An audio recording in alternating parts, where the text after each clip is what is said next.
하나님의 비범한 사람이라는 제목으로 함께 은혜 말씀을 나누고자 합니다.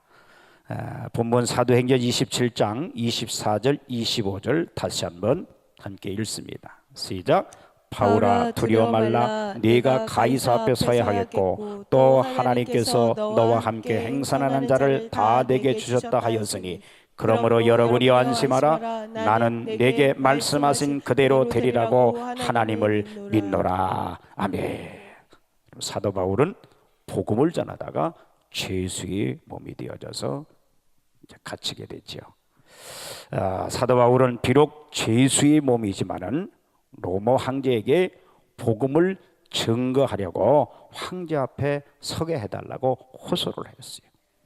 그래서 석방에서 자유로인이 될 수 있었음에도 불구하고 죄수의 몸으로 이탈리아의 로마로 가게 된 겁니다. 그때 바울을 비롯한 죄수들을 인수한 사람은 율리오라고는 백부장이고 그들이 타고 있는 배의 이름이 아드라모네노호였습니다. 얼마쯤 항해하다가 길리기아 밤빌리아 바다를 건너 루기아의 무라성에 이르러서 알렉산드리아호라는 배로 바꿔 타고 계속 항해해서 미항이라는 곳에 이르게 돼요.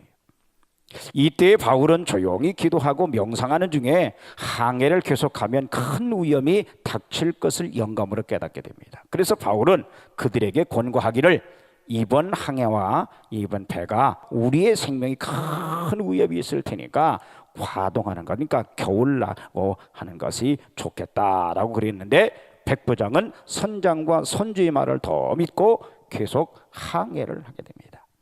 아니나 다를까 얼마쯤 갔을 때 갑자기 하늘이 어두워지고 큰 폭풍이 몰아치기 시작하더니 여러 날 계속 탄 거예요. 여기 성경에 보니까 유라골로라고 하는 광풍이 대작했다고 그랬어요. 엄청난 큰 광풍이라는 거죠.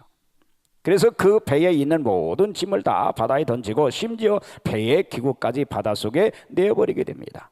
모든 사람들은 심한 풍랑으로 토하고 음식을 먹지 못하고 또 깊은 절망 가운데 빠져 이리저리 밀려다니기 여러 날을 계속했던 거죠.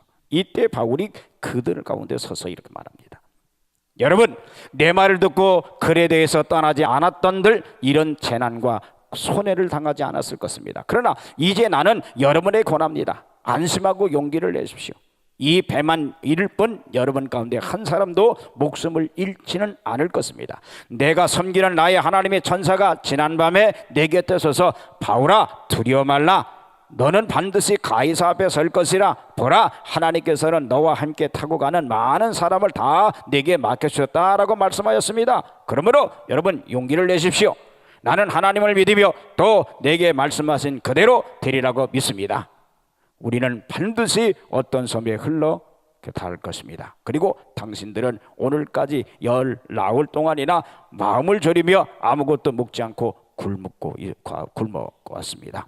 그래서 나는 당신들에게 음식을 먹으라고 권합니다. 그래야 당신들의 목숨이 붙어 있을 것이고 당신들 중에 머리카락 하나도 잃을 사람이 없을 것입니다. 바울은 이렇게 말한 후에 떡을 들어 하나님께 축사하고 떼어줘서 먹기를 시작합니다. 그들도 모두 용기를 내어 음식을 먹고 힘을 얻어요. 마침내 배는 파손되었고 짐짝 하나 건지지 못했으나 많은 사람들 가운데 한 사람도 죽은 사람 없이 이 멜리데라는 섬에 헤엄쳐 들어가게 됩니다. 여러분, 이 배에 276명이나 되는 많은 사람이 타고 있었지만은 누가 참으로 비범한 하고 뛰어난 사람일까요? 그 비범한 사람은 선장도 아니요, 선주도 아니요, 백부장도 아니요, 경험 많은 뱃사람도 아니었어요. 그 비범한 사람은 예수님을 따르는 하나님의 사람 한 사람 바울뿐이었습니다. 죽음이 닥쳐오고 어려운 시련이 몰아칠 때에는요, 돈 많은 것도 벼슬 높은 것도 지식이 많은 것도 필요 없어요. 위기에 직면했을 때는 바로 비범한 사람이 필요한 거예요. 어떤 뛰어난 인물이 나타나서 군중을 이끌고 고난을 극복하고 어떤 결단을 내려 인도해야 합니다. 이런 비범한 사람들이 나라도 지키고 교회도 지키고 이 세계를 지켜나가게 되는 줄 믿습니다. 바울이 바로 이런 뛰어난 인물이고 하나님의 비범한 사람이었던 거예요. 고로 사도 바울을 통해서 비범한 사람이 그 자격이 무엇인가를 찾으면서 오늘 이 아침에 은혜를 받고자 하는 겁니다. 첫째, 하나님의 사람은요, 기도하며 생각하는 사람입니다. 바울은 전기를 연구한 사람과 같이 항해를 하지 말라고 권고를 했어요. 그 이유는 바울은 행선하기 전에 기도하며 생각했기 때문입니다. 그런 결과 위험이 올 것을 영감으로 깨닫게 된 거죠. 바울은 기도하며 생각해보지 아니하고는요, 무슨 일이나 급히 서두르지 않았습니다. 담에도 도성에서 부활하신 주님을 만난 다음에도 눈이 먼 채로 3일이나 금식하며 심사숙고한 후에 삶의 방향을 결정합니다. 그가 전도 사업을 시작할 때도요, 대번에 뛰어들지 않고 2년 동안이나 아라비아 사막에 가서 홀로 하나님과 함께 지내면서 기도하고 난 후에 전도 사업을 시작한 것을 볼 수가 있습니다. 하나님의 비범한 사람들은요, 돈이 많거나 지식이 많거나 지위가 높은 사람이 아니라 기도하며 생각하는 사람이라는 거죠. 바울은 언제나 무슨 일이나 기도하며 생각하는 사람이었어요. 어떤 폭풍과 파도라도 그의 영교를 방해하지 못했어요. 기도하는 사람은 타인이 모르는 비밀을 알게 되고요, 다른 사람이 갖지 못하는 지혜를 가질 수 있는 겁니다. 우리는 기도보다 앞서지 말아야 돼요. 기도하며 생각하는 중에 성령님의 인도하심을 받아야 합니다. 다른 사람이 볼 때 초라하고 무식해 보일지라도 기도하며 생각하는 사람은 남이 알지 못하는 비밀을 알게 된단 말이에요. 그런 사람이야말로 하나님의 뛰어난 사람이 될 자격이 있는 거예요. 비범한 사람 욥을 봅시다. 욥기서 1장 1절에 욥을 소개하는데 이렇게 소개합니다. 시작. 우스 땅에 욥이라 이름하는 사람이 있었는데 그 사람은 순전하고 정직하여 하나님을 경외하여 악에서 떠난 자더라. 욥은 하나님께서 순전하고 정직하여 하나님을 경외함으로 악에서 떠난 자라고 인정을 받을 그런 의인이었어요. 그러나 사탄의 시험 가운데 놓이게 되었는데 욥의 모든 감사와 여호와에 대한 경외가 어떠한 대가를 받았기 때문일 것이라는 불세에서 시작된 환난으로 욥은 하루아침에 수많은 재산과 소중한 가족을 잃고 맙니다. 그러나 하나님을 욕하며 욥을 떠난 그의 부인과는 반대로 그는 고난 가운데서도 하나님을 찬양을 해요. 욥기서 1장 21절입니다. 시작. 가로되 내가 모태에서 적신이 나와싸운즉 또한 적신이 그리로 돌아가올지라. 주신 자도 여호와시요 취하신 자도 여호와시니 여호와의 이름을 찬송을 받으실지다 하고. 보통 비범한 사람이 아니에요. 절망했다고 하지 않잖아요. 낙심했다고? 아니요, 찬양했어요. 그리고 22절에 시작. 이 모든 일에 욥이 범죄하지 아니하고 하나님을 향하여 어리석게 원망하지 아니했더라. 입으로 범죄하지 않았다. 자, 그런 욥에게 또다시 욥을 몸을 칩니다, 사탄이. 자, 욥기서 2장 7절 8절 시작. 사단이 이에 여호와 앞에서 물러가서 욥을 쳐서 그 발바닥에서 정수리까지 악창이 나게 한지라. 욥이 제 가운데 앉아서 기와 조곡을 가져다가 몸을 긁고 있더니.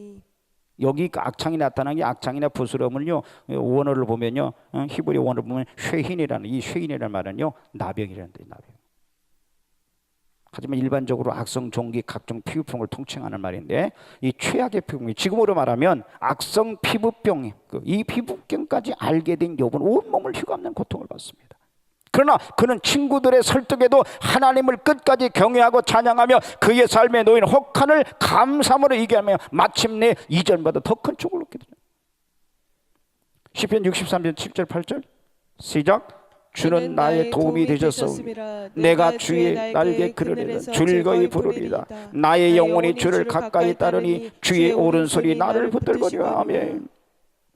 우리를 하루에도 몇 번씩 어디서부터 시작된 것인지 알 수 없는 어려움과 도전에 마주칩니다. 우리를 둘러싼 모든 환경들은 아무리 넘어도 끝이 보이지 않는 장벽과도 같아요. 이를 혼자 넘으려 할 때 우리는 스스로의 한계에 부딪히며 무너지고 꺾이는 자신을 발견하게 돼요. 그러나 우리가 분명히 알아야 될 것은 하나님께서는 우리들을 둘러싼 시련 가운데서 하나님을 찾고 의지하는 우리를 나지막한 기도와 외침을 기다리시게 되시는 사실입니다. 나 자신의 약함을 알고 하나님의 크심을 알며 연단 가운데서도 하나님, 우리의 중심을 하나님께로 굳건히 한다면 겨울의 그림자는 거치고 어느새 온화한 봄이 하나님께로부터 임한다는 사실을 깨닫게 될 것입니다. 그래서 욥기서 5장 8절 9절 욥은 이렇게 고백하지요. 시작. 나 같으면 하나님께 구하고 내 일을 하나님께 의탁하리라. 하나님은 크고 측량할 수 없는 일을 행하시며 기이한 일을 세울 수 없이 행하시니. 크고 작은 연단 중에도 상한 갈대를 꺾지 않으시는 하나님을 믿고 의지하며 사람의 생각과 말을 형용할 수 없는 광대한 하나님의 계획을 기대하는 우리가 되기를 소망하는 거예요. 하나님의 사람은요, 문제 앞에 좌절하지 않고 기도하며 생각한다는 거죠. 엄마 어떻게 하냐. 엄마는 어떻게 해주는 거 없어. 시편 50편 15절입니다. 시작. 환난 날에 나를 부르라. 내가 너를 건지리니 내가 너를 영화롭게 하리라. 이런 비범한 사람은요, 문제 앞에 좌절하지 않고 부르짖으며 생각한다는 거예요.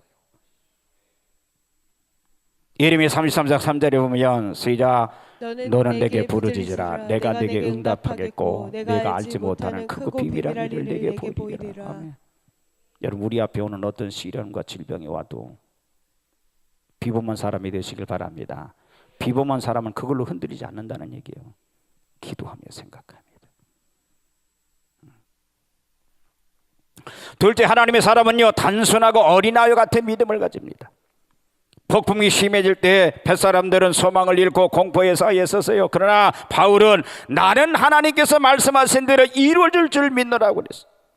성경은 믿음이 없이는 하나님을 기쁘시게 못한다고 그랬어요.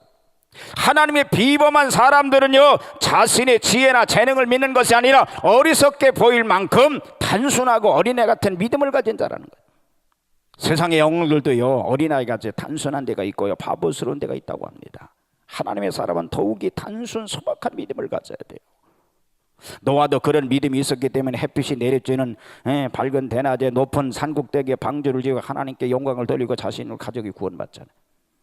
아브라함 역시 이런 믿음의 소유자이므로 갈 곳을 알지 못하면서도 하나님이 떠나라는 말씀만 믿고 떠난 하나님을 기쁘시게 하고 큰 축복의 주인공이 되었잖아요. 모세도 이런 믿음을 가졌기에 애굽의 모든 부귀 영화를 포기하고 하나님을 기쁘시게 했죠. 기드온은 또한 이런 믿음의 소유자였어요. 그런 거로 3만 명이나 되는 많은 지원 용사들 중에 불과 300명의 용사를 뽑아 무수히 많은 적군을 물리쳤고 하나님께 큰 영광을 돌릴 수 있을 보게 됩니다. 다니엘도 이런 믿음을 가졌기 때문에 미련하게 보일 만큼 기도 생활을 하다가 사자굴 속에 던져졌으나 오히려 승리하고 하나님께 큰 영광을 돌려드리잖아요.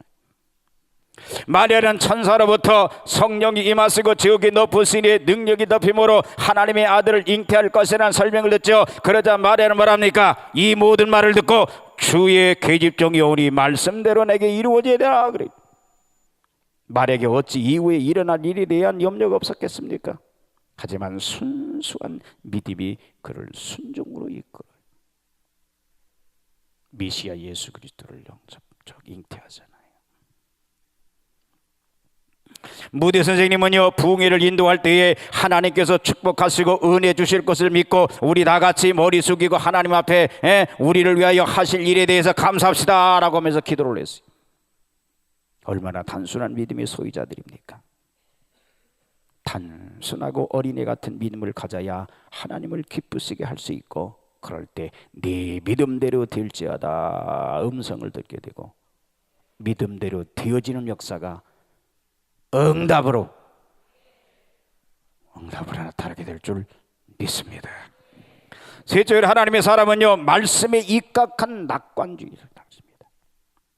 바울은 성난 파도가 삼킬듯이 배를 때리고 죽음에 직면할 때 백합판우에 서서 안심하십시오. 우리 생명에는 아무 손상이 없을 것입니다. 우리가 먹지 않은 지 14일이나 되었으니 음식 먹고 힘을 얻어야 합니다 라고 외쳤어요. 바울은 그런 절박한 상황 속에서도 낙관적인 긍정적이고 소망적인 사람이었어요. 이건 역시 믿음에 근거한 거지요. 하나님은 모든 것으로 협력하여 유익하게 하시는 분이므로 그를 믿고 의지하는 자는 영원히 긍정적일 뿐이고 그리고 낙관적일 수밖에 없어요. 된다. 아멘. 그러나 어떤 일은 어려움을 당했을 때 전진하는 대신 뒤로 물러갈 길을 찾아요. 이런 사람은 하나님의 사람으로서의 자격이 없어요. 우리는 하나님의 약속에 서서 낙관적인 긍정적인 태도를 가져야 될 줄 믿습니다.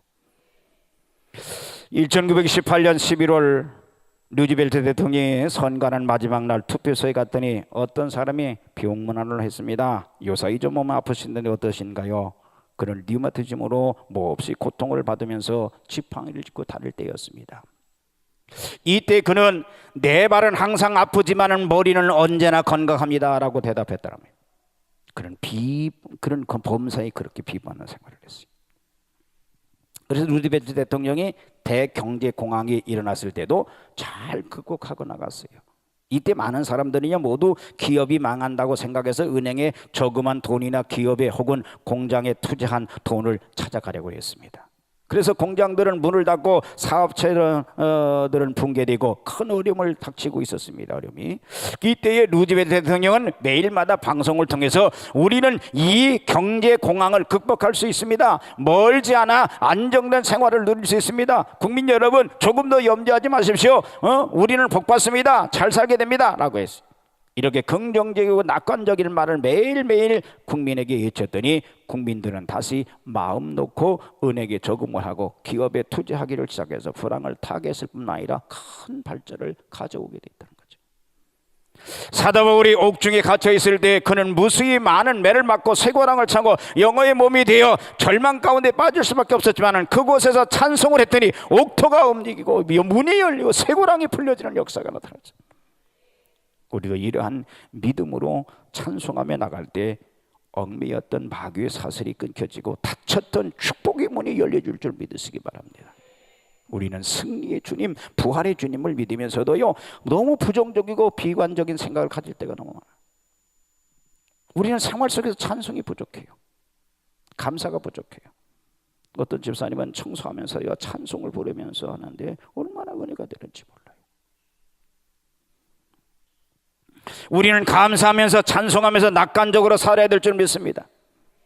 월남과 페베르가 망하고 인근 국가들이 위험을 당할 때 이제는 다음이 한국 차례다. 모든 세계인들이 이렇게 말하면서 우려를 표명했어요. 그래서 어떤 몰지각한 믿음이 없는 사람들은 이민을 간다고 야단 법석을 떨었는데 실질적으로 이민을 간 사람이 적지 않았다고 합니다. 그러나 성령 받은 신령한 목사님들께서는요 우리나라는 하나님께서 보호하심으로 절대 안전하다 그렇게 말씀하셨어요. 그리고 많은 성도들이 얼마나 열심히 기도를 드렸던지 망하기커녕 유엔이 인정한 243개 국가 가운데 3개가 불어가는 북한과 대치하는 속에서도 세계 11위의 경제 대국이 되었어요. 아멘 해야지. 아멘 해야지. 하나님의 은혜예요, 은혜. 243개 나라 중에 11위 우리나라가 안 믿어지나 봐. 여러분 어떤 상황이 전개되더라도 이렇게 낙관적인 긍정적인 믿음으로 나갈 때 축복의 문이 열린다는 거 믿어야 돼. 여러분 어려우십니까? 힘든 일이 있습니까? 뭔가 내 마음대로 안 되십니까? 좌절하지 마세요. 낙관적인 긍정적인 자세를 가지세요. 이게 바로 하나님의 사람들이요. 그럴 수밖에 없는 환경 속에 있는 우리들을 오늘도 부르셔서 우리들에게 뭘 줘요? 소망을 주는 거예요. 아들아 딸아 걱정하지 마라. 내가 너와 함께 하니까. 존 다니엘 존스 박사는 유명한 설교자인데 한 번은 캐나다의 어느 산을 지나다가 새소리가 하나도 들리지 않는 것을 보고 집에 편지하기를 산과 숲이 아름답고 장엄하지만 한 가지 섭섭한 것은 이 산은 노래를 잃어버렸다라고 썼다고 합니다. 바로 우리 크리스찬들이 주님을 믿는다고 하면서 찬송이 없이 기쁨이 없이 삶의 즐거움 없이 살아가는 분이 너무나도 많이 있다. 참된 크리스찬이라면 참된 주님의 자녀라면 주님께서 우리의 죄를 사해 주시고 영생을 주시고 능력이 하나님께서 나와 함께 하심을 믿는다면 성령이 내 안에 내주하심을 또한 믿는다면 우리는 어떤 환경에서도 비관주의자가 아니고 비관하지 말고 낙관주의자들이 되어야 될 줄 믿습니다. 아멘. 자녀를 바라볼 때도 아멘. 넷째, 하나님의 사람은요 경외심과 감사한 마음이 있는 사람이에요. 바울은 그 폭풍 가운데서도 믿지 않는 사람들 중에 빵을 들어가지고 하나님께 감사 기도를 드려요. 다른 사람들이 어떻게 보든지 우리는 늘 하나님을 진심으로 경외하고 감사하는 마음을 가져야 돼요. 우린 자꾸 사람의 눈치를 자꾸 보려고 하는데 바울은 그 눈치를 안 봤어요. 그 중심에 하나님을 두려워하는 마음을 여러분, 그 중심에 하나님을 두려워하는 마음이 없고 감사하는 마음이 없으면 아무리 교회 다녀도 하나님의 참 사람이 될 수가 없어요. 영어로 예수 그리스도를 지저스 크라이스트라고 하는 말인데, 이 뜻은요, 역정내고 욕할 때 예수 그리스도요 하는 말입니다. 아무 때나 주의 이름을 붙여서는 안 돼요. 우리 성도들은 늘 마음속에 주여 하는 부름을 잊지 말아야 돼요. 무슨 일을 당해도 위험해도 근심해야 도 그래야 할까요? 어린이에게도 어려서부터 하나님을 경외하는 마음을 넣어주기 위해서 예배당에서 뛰거나 소리치거나 기도할 때 눈 뜨고 한다 하면은 여러분을 잘 지도하고 이끌어줘야 돼요. 그냥 혼내서 내보내면 안 돼요. 하나님을 경외하며 경외심을 가진 사람은요, 죄를 못 짓습니다. 불꽃 같은 눈으로 보고 계심을 알기 때문이에요. 참으로 양심적인 사람은 하나님을 경외하는 사람에게서만 찾아볼 수 있어요. 바울은 범사의 양심을 따라 살면서 하나님을 경외하고 감사했어요. 문학가들이 어느 날 런던의 사교장에 모여 사교장에. 그들은 과거의 유명한 문학가들에 대한 이야기를 하다가 그들 중 한 사람이 말하기를, 만일 밀톤이 우리 방에 들어온다면 어떻게 하겠습니까? 라고 했다니까. 우리는 그가 세상에 있을 때 받아보지 못했던 열렬한 환영을 해야 되겠죠 라고 대답을 했어요.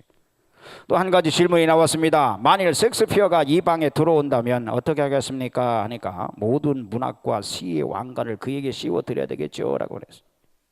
또 한 가지 질문이 나왔어요. 만일 예수 그리스도께서 이 방에 들어오신다면 어떻게 하겠습니까? 하니까 찰스 랩이라는 사람이 말하기를, 우리는 그의 발 앞에 엎드려 경배해야 될 줄 믿습니다 라고 말했어요. 이것이 하나님 앞에 서는 자들이 마땅한 정신 자세. 여러분, 경외심을 가지고 계십니까? 진짜? 하나님을 경외하면 그렇게 살아요? 하나님을 경외하면 그렇게 살 수 없죠.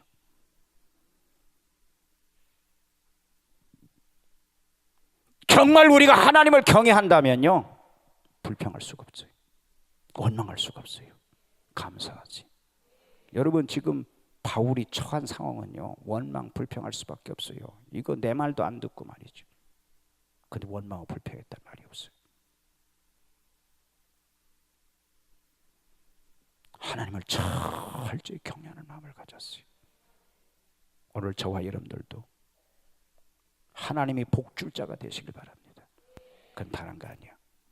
어떤 상황 앞에서도 경외심을 잃지 않는 거예요. 다섯째, 하나님의 사람은요, 자기를 제어할 줄 아는 사람이어야 합니다. 바울은 자기를 제어할 줄 알았기 때문에 환경을 이길 수 있었어요. 이런 믿음의 사람 모세를 보세요. 히브리서 11장 24, 25절에 히브리 기자는 뭐라고 고백하나? 자, 같이 있습니다. 시작. 믿음으로 모세는 장성하여 바로의 공주의 아들이라 칭함을 거절하고 도리어 하나님의 백성과 함께 고난받기를 잠시 죄악을 낙을 누리는 것보다 더 좋아하고 그리스도를 위하여 받는 능욕을 애굽의 모든 부하보다 더 큰 재물로 여겼으니 이는 상주심을 받았습니다. 모세는요, 자신을 제어할 줄 알았기 때문에 자기 백성과 함께 고난의 낙을 누리는 걸 더 좋아했다. 그래서 애굽의 고통과 압제에서 해방시키는 위대한 지도자로 쓰임받죠. 솔로몬 자기 마음을 제어하는 사람은요, 성을 빼앗는 것보다 낫다고 잠언서 16장 32절에 말씀했어요. 공자도 말하기를, 임금이 벼슬을 사양할 수 있고 성을 빼앗은 용맹을 가질 수도 있고 칼날 위에 설 수도 있지만 중용은 어렵다고 그랬어요. 중용이라는 말의 뜻은요, 절제하고 자기를 제어한다는 말입니다. 가장 큰 전쟁터는요, 사람의 가슴이고 사람의 정신이고 사람의 생각이라는 거예요. 선과학, 마귀와 성령이 주는 마음, 생각이 끊임없는 다툼을 일어나고 있어요. 여러분, 여기서 승리해야 돼요. 오늘 이 자리에 앉아있는 우리도 마음이 계속 두 가지 마음이 계속해서 교차합니다. 이거 싸워 이겨야 돼. 이게 하나님의 사람이에요. 여섯 번째로, 하나님의 사람은요, 남에게 도움을 주는 사람입니다. 바울은 배 위에 있는 사람들에게 도움을 주었어요. 비록 죄수의 몸이었지만은, 가진 것 아무것도 없었지만은 다른 사람들이 큰 도움을, 유익을 줬단 말이에요. 우리는 예수 믿는 이유가 뭐예요? 에? 내 욕구 채우려고 하는 사람이 너무 많잖아. 그건 기독교의 정신이 아니야. 내 이익 챙기는 게 아니야. 도움 주는 거지. 에? 신앙생활 잘 바로 잡아야 돼. 바로 세워야 돼. 러시아 이완 대제라고 하면 아주 선정을 베푼 유명한 분입니다. 이분이 종종 백성들의 생활을 알기 위해서 은밀하게 밀정을 살피곤 했습니다. 한 번은 비바람이 요란하게 내리치는 어느 날 밤에 방랑객으로 봉장을 하고 이 집 저 집을 찾아다녔습니다. 그런데 가는 집마다 다 거절을 당했어요. 이 황제는 아주 참담한 심정에 대해서 도심지에서 벗어나 변두리 집 대문을 두드렸습니다. 어느 가난한 농부의 집 대문이 열리더니 반갑게 그를 맞아들였어요. 마침 아기가 순산을 했고 조리 중이었습니다. 이 가난한 농부는 집방석 한 개와 한 덩어리의 빵 그리고 물 한 그릇 외에는 베풀 수가 없었습니다. 그런데 거듭거듭 문전박대를 받던 그 황제는 이 마음씨 착한 농부를 만났다는 그 기쁨 때문에 오히려 흐뭇한 마음에 집방석에 앉아 편안한 잠을 잤어요. 다음 날 아침에 그는 농부에게 고맙다는 인사를 하고 떠났습니다. 그리고 그날 오후에 그는 황제의 신하들과 호병들을 거느리고 호화로운 왕의 행차로 농부의 집을 찾았습니다. 신하를 통해서 이 농부 앞으로 인도를 받았는데 황제가 마차에 내리면서 농부에게 손을 잡고 지난 봄에 후한 대접을 감사하다라고 하면서 금 한 자루의 선물을 받았습니다. 영문을 모르는 그 농부는 깜짝 놀랐습니다마는 조금 후에 지난밤 과객이 바로 이 이완 대제라고 하는 것을 알고 황공하여서 엎드렸습니다. 이 황제는 그를 일으키면서 세우면서 말을 했어요. 어젯밤 그대는 나를 거리로 영접했지만 오늘 나는 임금으로서 그대에게 상을 내리고자 이렇게 왔노라. 얼마나 황공무지로서의 장한 일입니까? 농부는 아무 보상을 바라고 하지 않고 순수한 마음으로 대접했다는 거죠. 그러므로 무엇이든지 남에게 대접을 받고자 하는 자는 너희도 남을 대접하라. 이것이 율법이요 선지자니라. 이게 성경이라는 거예요.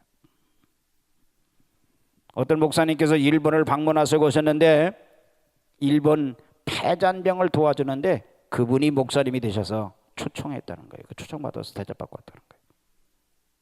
주님의 이름으로 댕수 한 그릇이라도 도와준 것은 결코 잊지 않는다고 주님 말씀하셨어요. 우리 성도들도 이제는요 남을 도와주는 축복받는 신앙생활을 하심으로 하나님의 비범한 사람, 비범한 사람들이 다 되어지기를 주님의 이름으로 축복합니다. 여러분 비범한 하나님의 사람들은요 기도하며 생각하는 거예요.